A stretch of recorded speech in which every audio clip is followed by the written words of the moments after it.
Okay, so today I'm here with Emily Stark from Marketable Mama, where she ignites working and return to work moms to help them land fulfilling roles through captivating job search docs and client centered coaching. She left her job with an outplacement firm to dive all in with her business, Marketable Mama, in the midst of the pandemic. Emily, oh my gosh, it's so great to meet you in real life. How the heck are you? And welcome to the show. Thank you so much, Melissa. I'm a big fan and I'm really excited to chat with you the next little bit on a Friday afternoon. I can't think of a better way to spend it. Yay. I know we were chatting before we started recording. She has red wine waiting for her, and I have a LaCroix waiting for me. So we are very excited for our Friday afternoon treats. But it's so great to meet you. So we met basically through Instagram. And at the time, I was going through a career transition myself and was just kind of searching for career coaches on Instagram. You know, there's some trendy ones, there's some TikToky ones, there's career coaching, can do a lot of different things, whether you're on social media, whether you're on YouTube, whether you're on podcasts. And so I found you. And then I figured out that you're in San Diego, like basically just 20 minutes away from where I live in San Diego. So it was so cool to like see you now in real life. I love it. Yes. I know. Well, we did connect on Instagram, but we also are connected on LinkedIn too. And I was interested and like kind of gravitated toward you when your book came out. And so anyway, that's another addition to our story is that I'm really proud of you for writing a book. I mean, that's a huge accomplishment. Thank you. Yes, my book is titled Pivoting with Purpose, which a lot of people did during the pandemic / are currently doing it as we kind of come out of COVID, starting to pivot with purpose. And I'm sure that you use that word all the time in your business. Like, okay, let's pivot and let's figure out how we can get you back on your path. I love it. Thank you for mentioning that. Yeah, sometimes I forget that I wrote a book. It's all been such a whirlwind, all the things. So tell us about Marketable Mama. Tell us about yourself, your business. You have like the sweetest Southern accent in the whole world. So I understand you're from North Carolina. How'd you end up in San Diego? And tell us about it. Oh yeah, so those are two very different stories. I ended up in San Diego. My husband is a big surfer, and we just wanted something different. And we just moved out here with a 6-month-old, and so it was a really big shift. And after coming out here, I got into career services in a university setting, and then an outplacement. And just being a young mom, I just built a little community. And when one friend heard that I do resume work or something like that, nobody really knows what career services is unless you need it, then I helped one friend, and then she told another friend, and then it just kind of grew into a side business. And then when the pandemic hit, like you mentioned, I kind of had a decision to make. Both of my kids were at home, and I just didn't have the bandwidth anymore to give to the side hustle and my job. And so I just decided to go all in with Marketable Mama, and I'm so happy that I did. And it's been a really exciting journey, and I just feel like I have my kids along with me. The pandemic has there's afforded a lot of struggles, but also I feel like they've been with me every step of the way. I got this little pin in the mail, and it says Marketable Mama, like just some kind of marketing thing. And my son told me, "Oh my gosh, Mom, this pin is for you. And maybe one day you have an office with a little cup and a bunch of these pins." And I was like, "Yeah, okay." Oh my gosh. That is so cool. Such a good idea. Yeah, maybe I should do that. But in any other circumstance, that would never happen. So they are really enmeshed in both my mission, but also the day-to-day happenings too. Yeah, that is so cute. Oh my God. And like kids, The funny thing about kids is they are so non-sugar coated, like, they are just so real and raw, and so you know that whatever there is coming out of their mouth is, like, actually what they're thinking, and so, like, how cool. What a, like, shining moment to be like, "Oh, my kids are proud of me." Like, that's such a oh, I love that so much. Yes, yes. And yeah, I think it's in front of them too, because I have helped a lot of mom friends that they know. And so my son will ask, like, what were you guys talking about? And I can explain to him, like, well, I'm helping her to get a new job. And it's just so cool to, um, I hope it makes an impact and on them, and that they do something with their lives that's meaningful as well. Yes, what a great role model and what a great, setting the bar high, setting the expectations. You can do what you want to do, you can be who you want to be, and you can help people, while Hmm. you're doing that. That is so awesome. So, Marketable Mama, how did you come up with the business name? Kind of where did that come from? Had you had it as like, a side hustle 5 years ago, or did it kind of come up out of the blue? How did it happen? So I knew that I wanted to start a blog with just a bunch of tips. I remember sitting at my desk at work and just like so many different ideas of things that moms returning to work need to know, that I wish I had known, returning to work or just juggling work and kids. And so I knew I wanted to do that, and that needed a name. And then the actual work of coaching and job search doc writing kind of came after that. So I wanted to. Um, I remember focusing on this mission of coming up with a name, and I would drop my son off at school, and then my daughter was a baby at the time, and so I would go on a run and she would take a nap, and that was like my time. I had like sheets and sheets of ideas. I would just write down like different words and kind of like wordsmith. And I gave myself like a deadline, like, you need to figure out this name within a week or something. And so there were lots of variations, but it ended up with being Marketable Mama. I just think a marketable is encompasses what I'm trying to do, both ready for getting back into the jobs, into your career, but also being marketable for the rest of your career, so not only for this position now, but keeping up with it, building your confidence, like being self-aware of all of your accomplishments throughout your career. It just kind of it just was the right word. It was the perfect word. Yeah, and I love the alliteration, of course. I'm Melissa Meral, Yes. so of course I love a good MM, so Hmm. Marketable Mama. Hmm. And it is really so much about personal branding now. So, in a way, I have somewhat of a similar background as you do. I worked in staffing, recruiting, HR, on like the human capital management side. So for like large biopharma companies, we would hire, 400 people at a time, and then we would offboard them once those pharmaceutical drug runs were over, or we had like clinical trials and all this crazy stuff. And um, so I was kind of in HR, I was kind of in staffing, I was kind of in recruiting, but I was never like any one of those exact things. And so what I found was, in the interviewing process, we were doing like speed interviews. We were hiring people like 20, 30 people a day. Like, it was just so, in and out. I almost felt like a casting producer for like a TV show sometimes, Mm. because it was like speed interviews. And the people that really stood out, the people that I wanted to hire right away, they were marketable.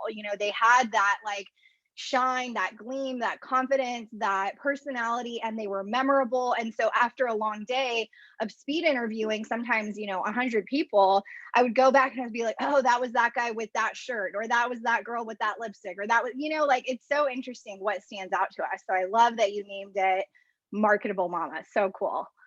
Yeah, thank you. I love that evidence too. That the story. That's a big part of my work, and it started when I first got into career services. Just learning the stories of recruiters and hiring managers. I'm always connecting and asking questions and having phone dates with different hiring managers, because trends change too, and I want to stay on top of that and be able to reflect that in my coaching and resume writing.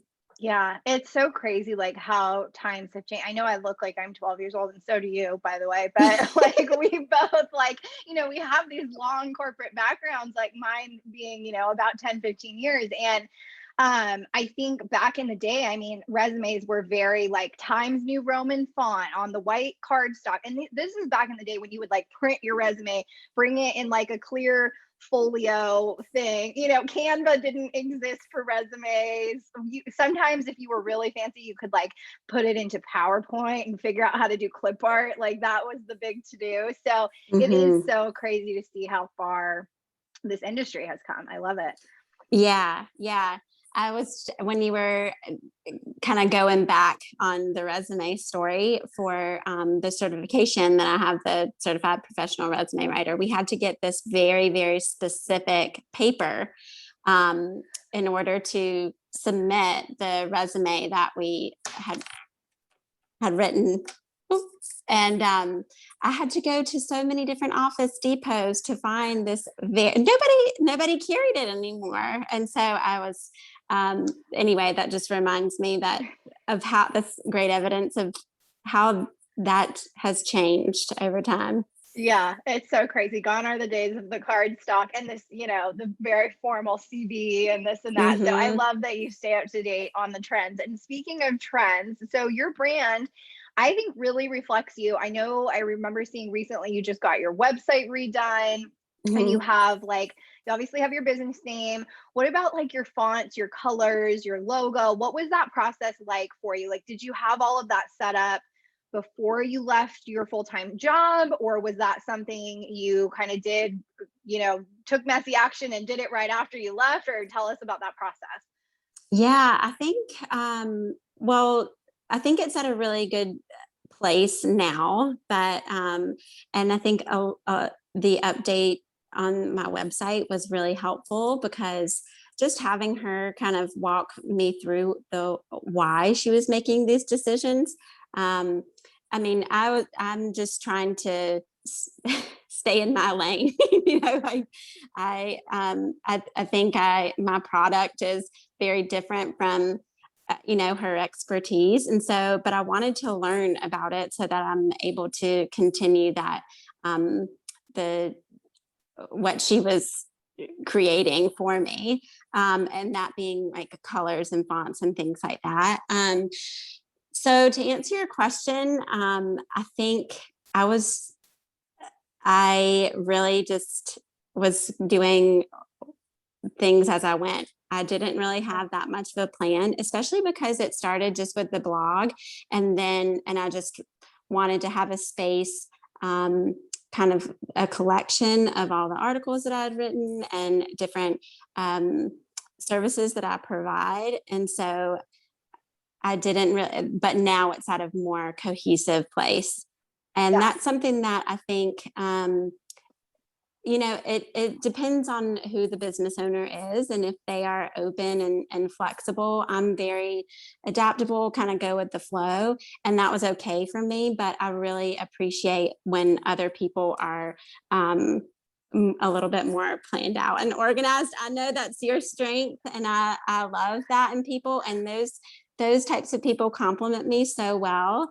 But yeah, I just kind of started it and just let it kind of grow. I didn't know that it was going to. I think that happens with side hustles. I mean, maybe some people anticipate the growth and anticipate going all in. I didn't really have that long range understanding of where I was going to go. So I didn't have as much planned out as maybe someone I don't else might. think I honestly don't think most people do. To be honest, like I didn't when I started Let's Get You Organized, my original decluttering company back in 2011, I literally went on to Vistaprint. This is again before like Canva, we all know and love Canva.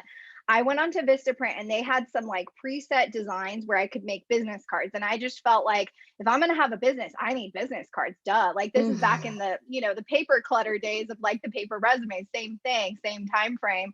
And So I really didn't think I would be a legit business owner until I had these business cards. And so that was the way that I did it. And I picked some random, I have them somewhere. I actually have kept every iteration of my business card over the past 10 years. I should like do a post about that. Yes. It's like 20 of them, girl. Like I was pink one time, I was purple another time, I'm yellow now. Like it is all over the place. But I think that's the magic of owning your own business is like, A, you can evolve and change and rebrand whenever the heck you want. And Hmm. B, there's no limit to your creativity. If you want to like have marketable mama and then you want to start two other side businesses underneath that, do it. If you want to have three different websites serving three different types of customers, do it. You know, like the world is endless possibilities when you're an entrepreneur. And I just love that so Hmm. much. So true. So true. Yeah. I mean, I think about, uh, you know, that's, I think, why a lot of people are attracted to entrepreneurship is because it's an adventure, and I really feel like this whole thing has been a really exciting adventure, and it makes me excited about what's in the future. And I think now with social media, we are tapped into so many other entrepreneurial stories, and that's really exciting too. Like, oh my gosh, that happened to them. And, I mean, before there was only Shark Tank, that was our only glimpse into into the lives of what could happen. But now we have so much more out there, and I think it's really, that piece is really exciting. Yeah, and I think the power of vulnerability too is so key. I Mm, mean, I think for a long time, Instagram was this very like, it started as a photography platform, right? So it was very curated and very professional, and everything had to be shot on a professional camera. And then look where it is now, 5, 6 years later.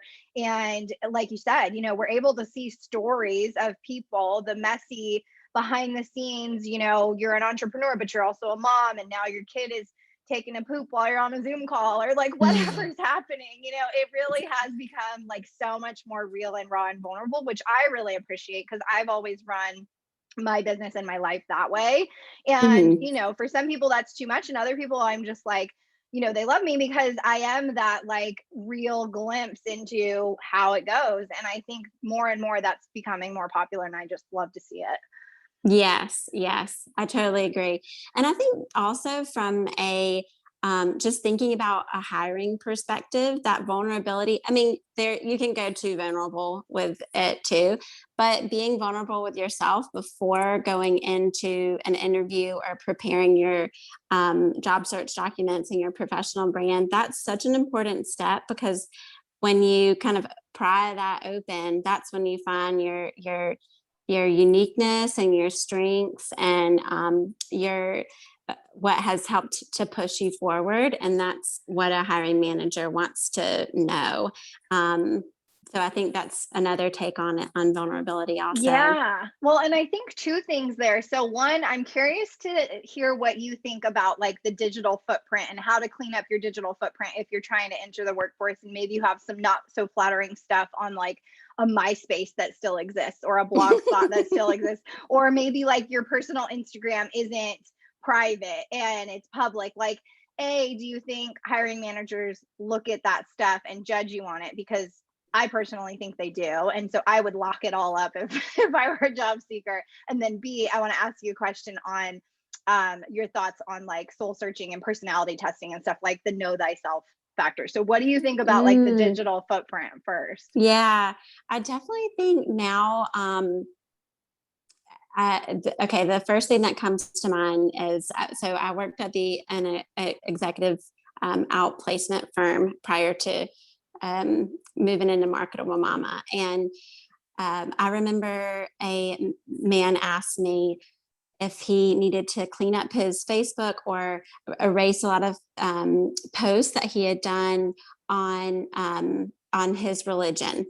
And so I had this conversation with him about just thinking about how things may be perceived. I mean, his heart is coming from the right place, but I think the word radical came out. And anytime that you're on the line of being overtly radical about something that it may be misconstrued as, um, then maybe that's a place to pause and pump the brakes.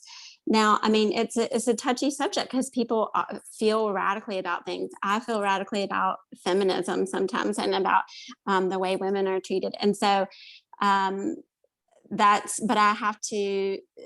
So it's a fine line Yeah. because you do want to keep pushing the envelope, but in places that you feel passionate about, but you also need to think about how it may be perceived, and that in this window of time um, you are looking for a job, and maybe you can resurface some of those things once this intermittent period is over. So it's a touchy subject. I mean, okay, of course, party pictures in college, that's easy. You need to take those down, but there are some topics that are a little bit harder, and so that was my first thought going into the Yeah. going into Yeah. the Well, hard and topics. I think it doesn't even have to be like a delete and you throw it to the trash bin. It can be just make sure that all of those things are private. There's settings that you can do on Totally. Facebook, there's settings you can do on Instagram, on Twitter, on pretty much any platform. You can make stuff private. You can archive stuff. What I just did literally yesterday on my personal Facebook, I've started using that more for my business Facebook because my business Facebook gets like zero reach because of all the crazy Facebook algorithms these days. And I don't Mm, put as much money into ad dollars as I used to. So anyway, that's a whole other thing, but I'm using my personal Facebook now for more of the pro organizer bootcamp stuff. And so I'm adding people that, I don't really know. I've never met these people. They're just, people that are coming into my network. And so I went back and I've had this Facebook for a good 10 years, maybe even like 15 years. Like probably started it in like 2006, when you back in the day when you had to have like a college email to sign up for Facebook, mm-hmm. because it was like a college platform. And so there is stuff on there, like deep in the dark depths of the cobwebs in the garage of Facebook that like I needed to kind of dig up and take out. And what I did was I exported all of them and just downloaded them to my computer and then uploaded them to my Google Drive.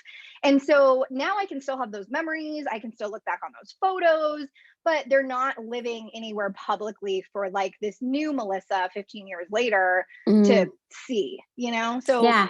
yeah. Yeah, I think the process of doing that is really liberating and helps you to move forward also. I mean, just that was like you just said, that was the person then, and this is the person that I am now. I'm evolving to this next chapter in my life, and this is. It doesn't have to. It doesn't have to be a painful thing, or it can. It's exciting to see like what's going to come next for this new version of me. So I think it's like a practice in that. Yeah, it's cool and it's fun to look back, but it's Oh like yeah. the hiring manager doesn't need to see it. So cover it up, export it, archive it, do whatever you need to do.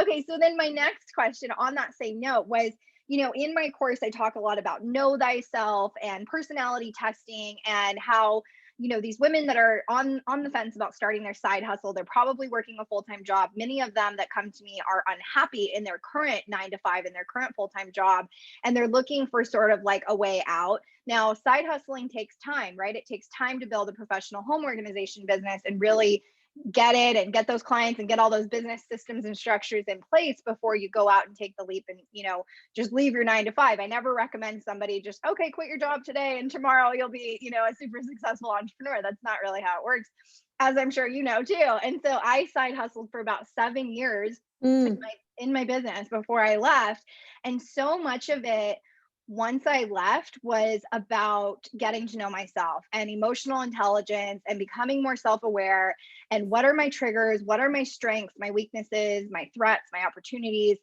So tell me more about that. Like what I know that you recently got a life coach certification, which is so cool. So how do you walk women through that part of the job search? Because I feel like that's the biggest part. hmm hmm Yeah, that's been probably one of the biggest shifts in the way running my business is I mandate, or coaching is part of the services. When I first started out doing freelance resume writing and things like that, it was so transactional, and I felt like um, there was something missing, and so um, there was actually one client that I was working with, and we would just have these really long conversations.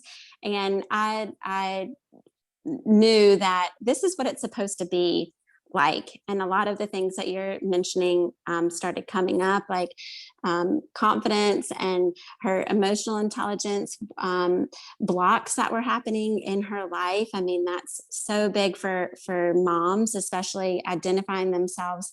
Um, as a working woman and then a mom and then a working mom, that kind of movement through that. I mean, that's a huge transition.